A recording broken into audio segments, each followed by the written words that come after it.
اسمع.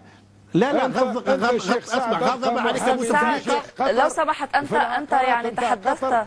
انت من دفعت على لوكيربي نتاع ليبيا وخذيت ملايين الدولارات، ودافعت على العقارات نتاع قطر وامير قطر في لندن. انت محامي لعنة الله عليك، اقعد في قطر. لعنة الله على الكذاب، لعنة عليك الكاذب. أستاذ صادق، أنا يعني لم نتمنى أن يصل مستوى الحوار إلى هذا المستوى الشخصي. لعنة الله عليك الكاذبون عندي ملايين. لو سمحتم، أنا الشعب الليبي جزائري وطني. أنت يشريوا فيك بالسيجار يا واحد كذاب. المزرعة نتاعك في لندن. لعنة الله عليك الكاذب، لعنة الله عليك الكاذب، مرتك بريطانية. لعنة الله عليك الكاذب، تحمل جنسية القوادة.